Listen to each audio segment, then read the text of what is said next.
Hey, how you doing? This is John, and welcome to John's Long Box. Today we're looking at Hell Rider. This is issue number 2, and unfortunately, there were only 2 issues of Hell Rider. This is Skywald Publications. I don't know what happened. I really should do more research and figure out what happened to this company.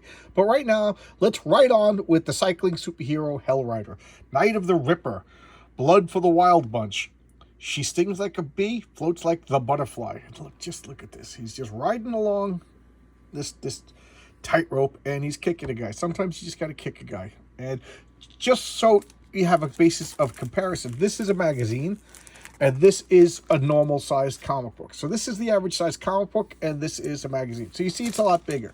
A lot of comic books were experimenting with magazines in the year of 1971. So let's open up Hell Rider number 2 and check it out as I page. Okay, so these are mini bikes. Okay, last time I thought these were motorcycles, but these are mini bikes. What is a mini bike? Well, it's a miniature motorcycle. And back in 1970s, oh my God, mini bikes were the coolest thing. If you were cool, unlike me, my brother was cool. He had a mini bike. I did not have a mini bike. I just had my brother's mini bike. And what you did was you rode the mini bikes, and then the cops chased you, and then you evaded the cops, and you bragged about it because there's really nothing else to do. We didn't have like courts or racetracks or anything like that. We just rode in the streets. So underage kids riding miniature motorcycles, causing havoc until the police chased us. That's what you did in the 70s. 70s were different. So you volume 2. Saul Brodsky, Herschel Waldman, Gary Friedrich, script editor, artist Ross Andrew, Mike Esposito, Rich Buckler, Sid Shores, and the cover by Harry Rosenbaum, who I need to learn more about Harry Rosenbaum because I love and hate that cover. It's special effects by Bill Everett and Carlos Garzon. So we got the butterfly, the WildBunch, and then here we got Hell Rider himself. So let's look at the indicia, although we don't really need to because all I really do is look at the year it came out. So here's Right On, Send It to Hell Rider. So these were letters. Joe Lopez. I always talk about this. I just like to see the names because sometimes I get a kick out of. I really get excited when I see a creator like a writer or a future artist. You know, I saw Kurt Busiek in a couple of comics and Roy Thomas and others. So this is Gary Friedrich admits a few things. So this is about Gary Friedrich. He's the main editor of all the stories, and he wrote Ghost Rider. So he's a big look at that suave guy. He's just cool looking, and it's facts and nonsense interspersed. It's very irreverent, I guess is the way to describe it. And, I don't know. Back then it was a different aesthetic. It's kind of cool.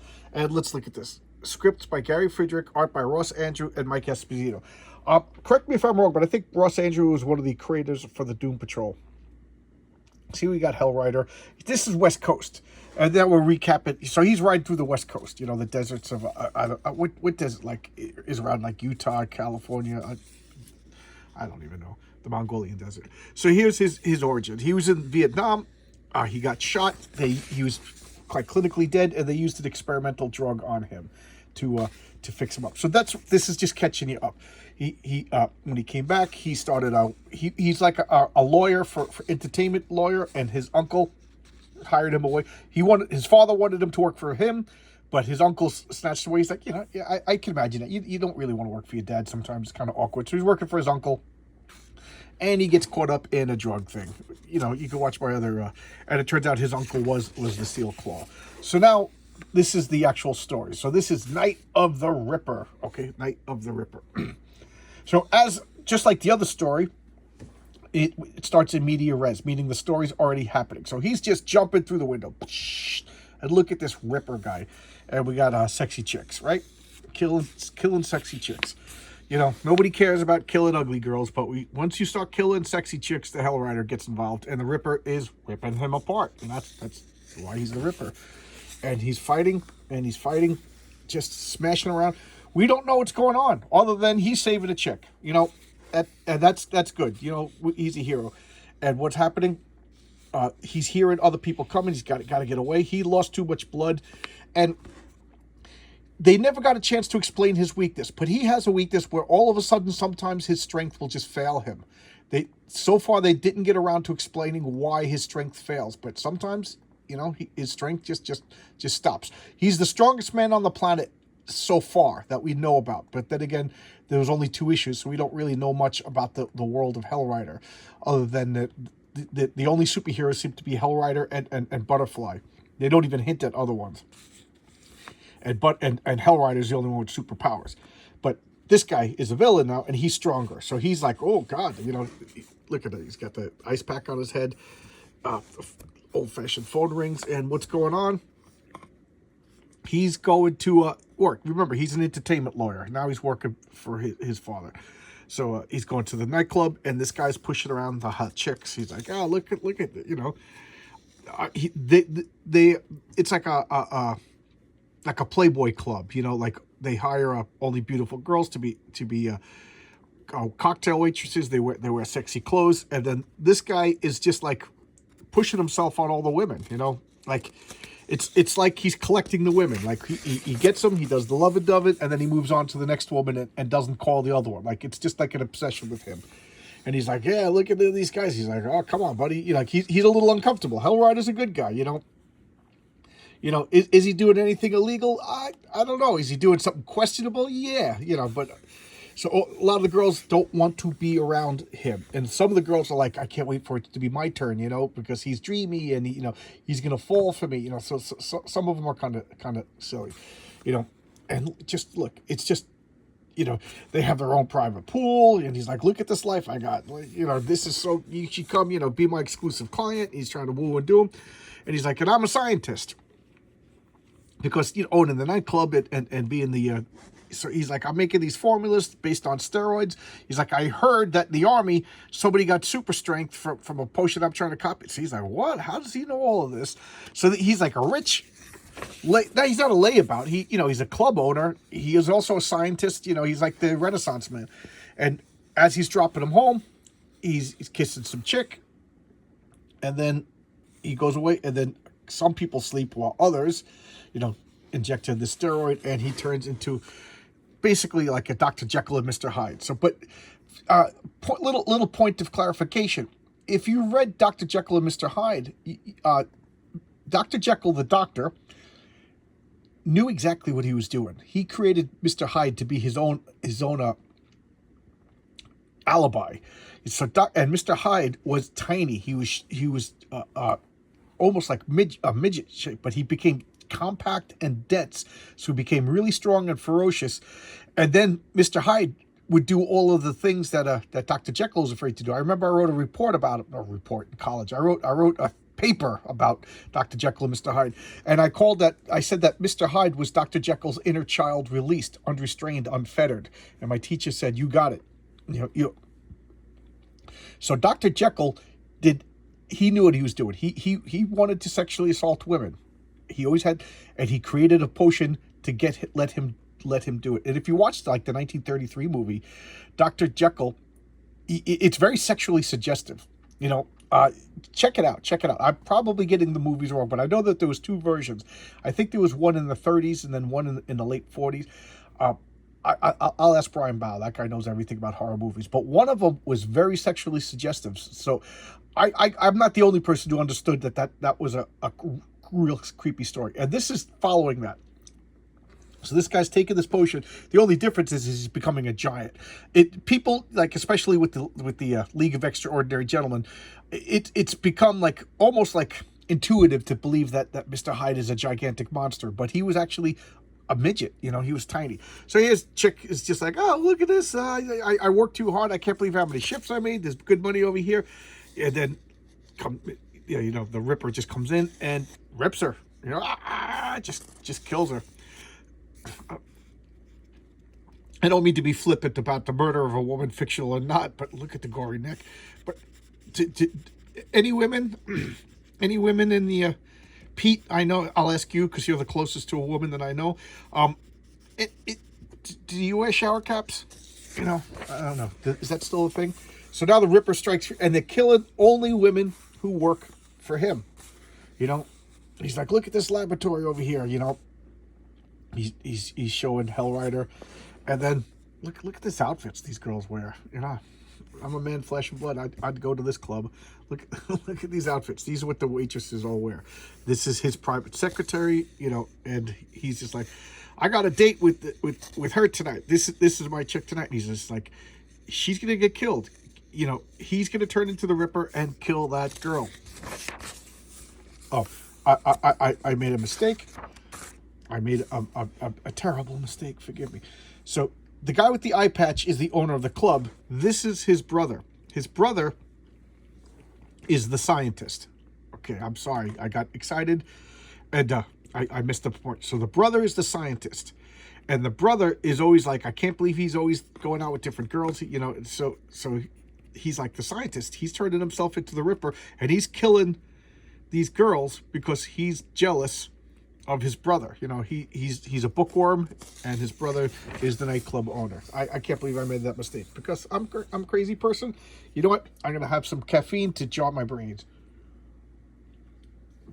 Gotta lubricate the brain. I gotta keep the meniscus of my brain wet. So they're all talking. He's just like, I'm gonna go and change. She's all ticked off. He comes out, changes. Oh my God, just rips her clothes off. You know, I gotta say, I've been on a couple of dates like that. You know, I'm not gonna say who got the clothes ripped off and who did the clothes ripping off. You could use your imagination. Girls dig me. I've only become ugly and fat in the last couple of years, but I'm joking around. I'm probably playing Dungeons and Dragons. I wasn't dating anybody. So Hellrider is investigating. You know, he's driving his motorcycle around. He hears the sound. He's changing on the way, and there's the Ripper. He's gonna beat the crap out of the Ripper. So now we're fighting. Bah, bah, bah. Well, just fighting, and the Ripper is just ripping him apart. You know, he's just physically stronger, and he's like, I can't lose my strength. So he's getting desperate now. He's doing everything he can to beat the Ripper, and of course he's getting ripped. He's getting his throat slashed. What's going on? He's getting just defeated, and he wakes up to the scientist brother. He's like, what's going on? He's like, I found you here. You were bleeding. You know, again, if you're in comic books, if you're a doctor, you're every type of doctor. So he's a scientific doctor, so therefore he's a medical doctor. He treated him.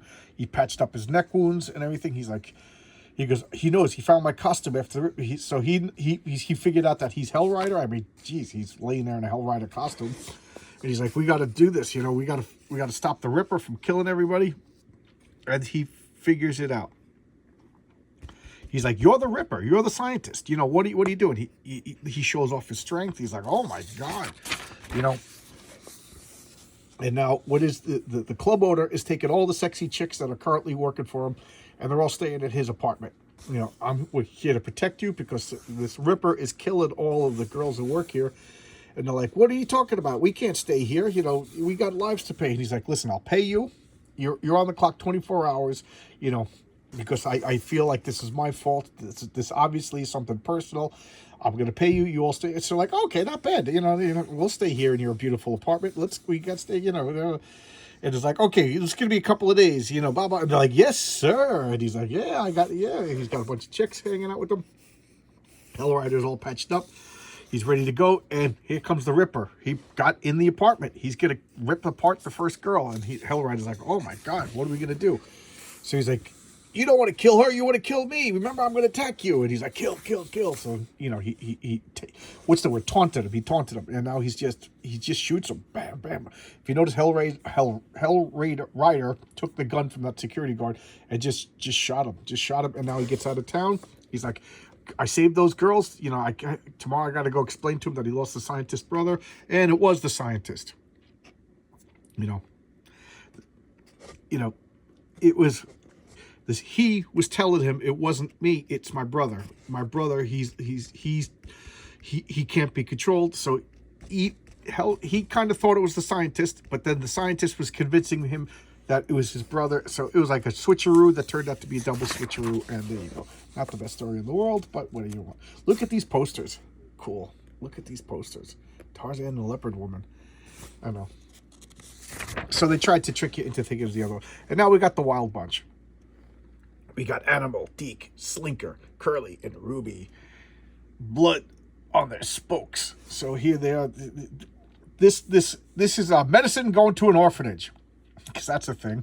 Oh, who wrote this? Script by Gary Friedrichs. art by Sid Shores and Mike Espino. The art is excellent. I do like the art.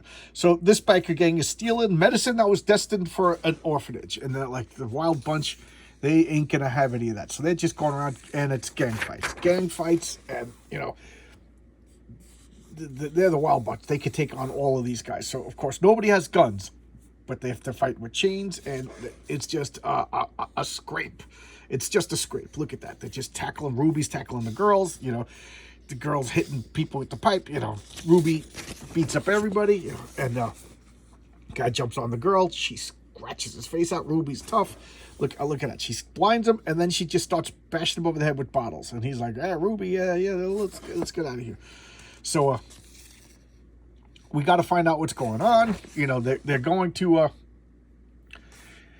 find out why would they want to steal medicine that's going to the orphanage. So they go to this cop, and they don't want to work. He's a plainclothes detective, and he's like, "Yeah, you know, we could use you if you wouldn't mind work with the police." They're like, "Work with the police?" And they're like, "Oh, we're gonna go." And Ruby's like, "Yeah, I'm gonna work with the police." And it's like, "Yeah, whatever." Turns out Ruby's boyfriend is this cop, you know, and they're all kind of pissed off. But what you can do, Ruby's like, "That dirty cop, I'll teach him to lay his sticking paws on Ruby. Hold it, Slink. She's a big girl and she can kiss anybody she likes. Besides, we owe Lawson for getting us off that burglary run."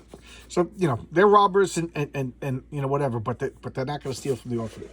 So they're having some time on the beach, and she's like, "Turn around." Ruby's getting a little moonlight, and I just think it's funny. Turn around. Meanwhile, their boyfriend and girlfriend turn around. She changes into her bikini, and what are they doing? The guys who run the gang. So the gang are just a muscle. These are like the organized crime guys that run the gang. They're waiting till they're indisposed. So the cop, Lawson, and Ruby are swimming. They come out with the guns, and what do? First thing you do, you know, rip off the top of the girl, right? That's what you do. And she spits on them, and then for the rest of the adventure, she's basically topless. And, you know, now they're fighting. She can't find her top. They're going to beat them up. They get in a car, and they're driving away. So now they let the Wild Bunch know that they're being chased, and here come the bikers to take out the Wild Bunch. And, oh, God, look at that. So they pull a wire across the street, and it's dark out, and the wire's black, so they can't see it, and they just get gutted. And I will tell you this, a personal story. When I was a kid, there was a blackout, and the blackout lasted for like 4 or 5 days. It was a big deal. And I was like, I don't know, 13, 14. So I was on bicycles, and me and my friends were riding on bicycles around town. There was a big hurricane. I forget which hurricane it was, but it knocked out all the power, and we're riding. So I'm on the extreme left of the street. My friend Jimmy is on the extreme right of the street, and Joe is riding in the middle. And we're just riding. And, you know, you're kids, so, you know, you're not paying attention. We're talking, we're looking at all the damaged trees knocked down, and, you know, stores have no power. And also Joe just goes flying to the ground. We're like, what the? We turn and we look, and Joe's neck is bleeding. There was a power line that was down, but because of the droop, he got caught in the neck. But Jimmy and myself, we went by it no problem. Oh my God, it was terrifying. He had a red cut on his throat. We didn't know how bad, you know, we had to go and get help. It was scary. Poor Joe. Everything happened to Joe. I could make this a Joe story channel. Everybody's got one of those friends that all the bad things happened to. And that for us, that was poor Joe. Oh my God. I don't know. I'm laughing, but it was actually very horrifying. So that's what they do to these guys. And now the rest of them are like, what's going on? And they come out, they got the element of surprise, and they're going to do the bash and smash, take out these guys. How dare they steal the medicine for the orphanage? You know, how cliche is that? They got the whatchamacallit, the organized crime guys. He's jumping on the car. What does he do? He smashes the windshield and basically throws a Molotov cocktail into the car. You know, the Wild Bunch, and Ruby, she found her clothes, and they're like, all right, you know, and she's like, I'll see you. You know, she loves him and leaves him. See you. I got to get back with the Wild Bunch. And this is Curly's Cycle Corner. So this is you write letters to Curly, you know, the one of the guys in the Wild Bunch, and he'll help you with your motorcycle problems. And this is why I got this comic, because I got a recent issue of Savage Dragon. I showcased it, and they had a backup. But one of the things that Eric Larson, that crazy person, does is he'll put lesser known talents in the back of his comic, which is commendable. I think that's nice, you know. And somebody did a butterfly story, so now there's really only 3 butterfly stories. It's an issue 1, issue 2, and then Savage Dragon. I think 264. You know, different creative team, but it's the same character. I think she's like public domain now. Nobody ever kept the copyright going. So I got really interested in that character. I looked it up, and then I bought these 2 issues, and that's it. So now, you know, she's a jazz singer, and what happens is, as she's singing, somebody shoots at her and kills uh, well, there's the senator. Here's the senator watching. I blanked out for a second, and the bodyguard jumps up, and another bodyguard gets hit. So she's singing. The story progresses like this. And then this guy takes a shot. She thinks it's shooting for her. He yells, "Senator, get down!" And then he like super secret service guy jumps up, and he's just like, "Oh my god!" It's an assassination attempt, but the killer missed his target. He shot wild and hit Morgenstein instead of the senator. That bullet was meant for me. So there was a potential assassination of a U.S. senator while Butterfly was singing. And so she's like, I lost my head there for a second. She panicked. I love that. In the last issue, she kind of had like a little moment of panic, and she recovered herself. I like when characters have realistic human emotions. It's a nice thing. So of course, you know, it's a magazine. They gotta have some sexiness, you know, sex sells. And she puts on this costume. Very highly impractical, but I'm a man, flesh, blood. I like the costume. And all of her powers are devices. And they never explained her origin. So she's got this gravity device. In the last issue, they just said fuel. So I assumed it was like a fuel thing, but here she says it's an anti-gravity thing. So I forget which, but she has an anti-gravity, and it'll only last for an hour. And you see these these are like thin, like, I don't think they had the term for LED lights back then, you know. I don't know, but these are like LED lights, so they're super bright. So she'll jump in, spread her wings, blind the crap out of you, and beat the shit out of you. Oops, excuse me.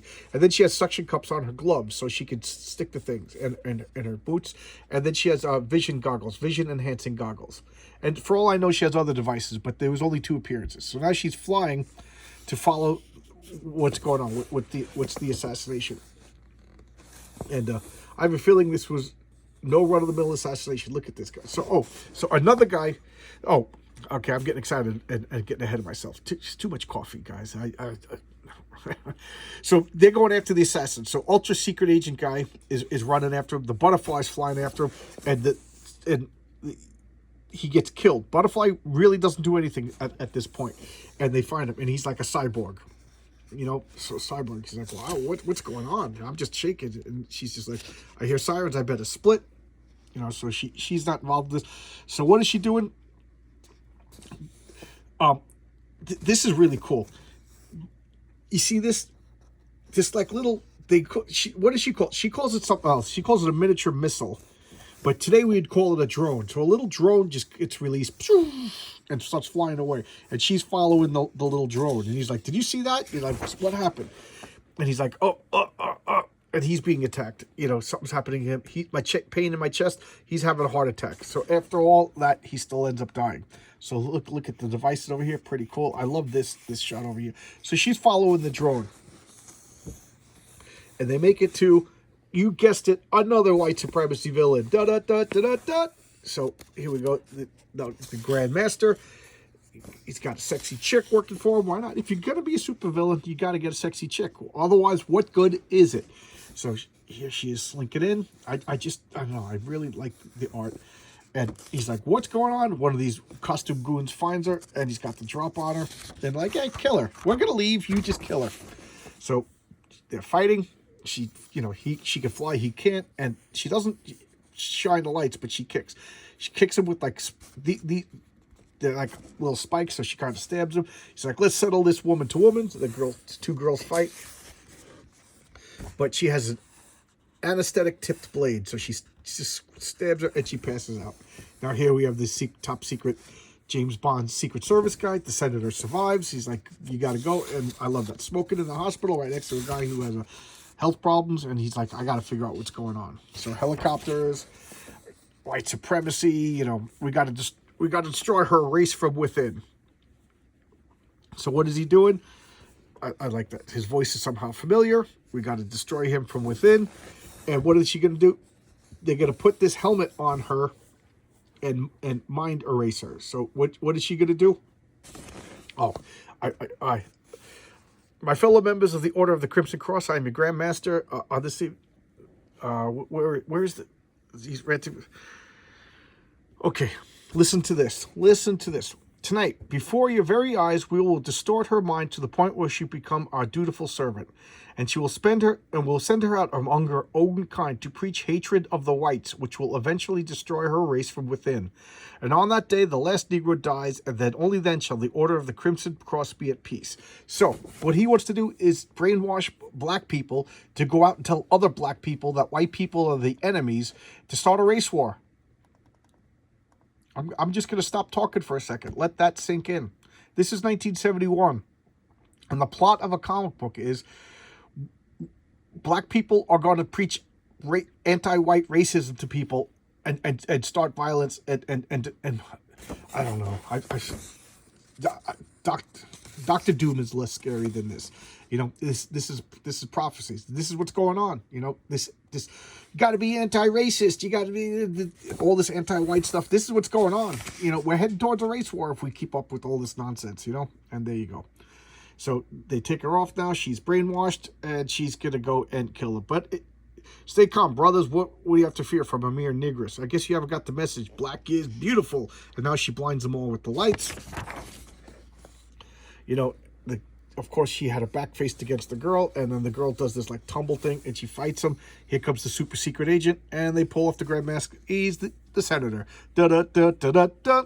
The bullet was to kill the black guy, because the senator couldn't have a black Secret Service agent assigned to him. Da da da da da da. All right, so now Shanghai 70s style. So this is Hell Rider, another adventure. He's getting beat up. You know, these all start in the middle, and he's just getting whipped. Can't you do any better? And here he is, just going back in time to find out what's going on. And he's escaping. He's followed these van lines that are like smuggling people, and he's trying to investigate. He's not in costume yet. He investigates a little too close, and he gets beat up. And then, because remember, he's not in his Hell Rider costume, but he should still have his strength, so I find that to be a story flaw. But he wakes up in the truck with this beautiful Mexican girl. So she's like, I took care of you. She goes, because you were badly beaten with the whip. I suppose they beat my people before they sell them into slavery across. So this is about smuggling Mexicans into America and then using the women for sex slaves, the men for cheap labor. You know, and it's still going on, guys. You know, still going on. And she goes, they're sold us to wealthy farmers as slaves. And she goes, what about you? She's like, I'm a slave of another kind. And she's like, you know, this guy's like, listen, you got a good, I don't know who you are, but you got a good shape. You come work for us, and there's rewards to working for us. And like, basically, Maria, go to work. So she goes, because I must please you, and I'll be punished if I fail. He's like, oh, wouldn't you rather be? He's like, no. Anything, it's better to do this, to be a sex slave, than to be a farm slave. She's like, so please let me please you, or they're gonna beat me. So he's like, beat you? I'll beat you, you whore. You know, and he knocks her out. And yes, it's a trick. He doesn't want the girl to get beaten by it. So if he acts all crazy and everything like that, they'll let her go. So what are you doing? You can't beat Maria. So he's just beating the crap out of her. Remember, he's got the super strength. So he just beats the ball. Oh, we missed this. This guy pulls a knife on him. He's super strong. He could have just got rid of the knife, but what he does is he twists it and he stabs him with his own knife. You know, it's that kind of heroes. So he takes Maria, and she's like, I knew you were faking. I knew you liked me. And you know, he takes her home, gives her a little shower. Now they do some lovin'-dovin', you know, because she's not a slave anymore. And what's he do? He's gonna go find out the main guys who do all this. These two guys got beat up by Hell Rider. The main enslaver comes, and she's like, yeah, we got beat up. You know, I can't believe the other guy got killed. He's like, oh, okay, now I know it. Boom, boom, boom. And he shoots them all. Can't have any witnesses. Hell Rider shows up with the state police. They find all the slavery going on, all these people, and he's chasing after them. Oh, I love this. What does he do? He shoots fire right into his face. That's why he's Hell Rider. And they're like, oh my God, we gotta fire at him. Ride a motorcycle right across their chest. This guy's coming. He grabs the gun and right between the eyes, boom. He's, I wish I could just execute every slaver in town. And there's Maria. You know, can't let a good hot Mexican chick just, you know, go away. So now he's got to live in girlfriend. And you can see through walls. And then we never heard from the Wild Bunch, Hell Rider again. But we did hear from Butterfly again, thanks to Eric Larson. So he may be crazy, but he'll do a good thing every once in a while. So that's today's video. Hope you like this. I don't know what I'm going to do for Sunday Comics. I hope you saw my live talk with... I had 2 live chats this week. I talked with Brian Bow. He just called me up, and we had like a spur-of-the-moment live chat, which was a lot of fun. I don't mind helping out Brian. He's a great guy. I really like Alterna Comics. So anything I can do to help Alterna and help Brian, that you know, why not? You know, plus I got to talk with Brian. He's a great guy. It's having a conversation with a friend, you know, and help a friend in business. Why not? You know, I don't think there's anything wrong with that. And also keep in mind, I get nothing from Alterna Comics. As a matter of fact, I just spent $200 on their big super deluxe tier because I wanted to get some original artwork. But and then I talked with my friend Jean Gentry. I met her through Twitter. You know, Twitter could be a good place. I found her to be fascinating. I just watched this girl, like, she just states her opinions and backs up her opinions with facts, and people attack her all the time, and she ain't afraid to fight back. So I kind of admired her, and I was like, you know what, she's not a comic book creator, but she knows her stuff, and I was like, it would be fun to talk to her. So go check out my live chat with Jean Gentry. I'm going to have a live chat Wednesday, and for the life of me, I can't remember who I'm talking to this week. I got to... next week is Jeff Hatcher. Jeff Hatcher is I met him through this channel. He's one of the first subscribers, and we just started talking, and he wants to do a live unboxing. So that thought that would be fun. So that'll be next Wednesday. You know, you don't have to be a comic book creator. I'm not a star chaser, a star effer, you know, as my older brothers used to say. You know, as long as you have cool insights about comics and you can talk, come on, we'll talk. That's what this channel is about. It's about talking about comic books. And I'm rambling. So I'll see you tomorrow with another video.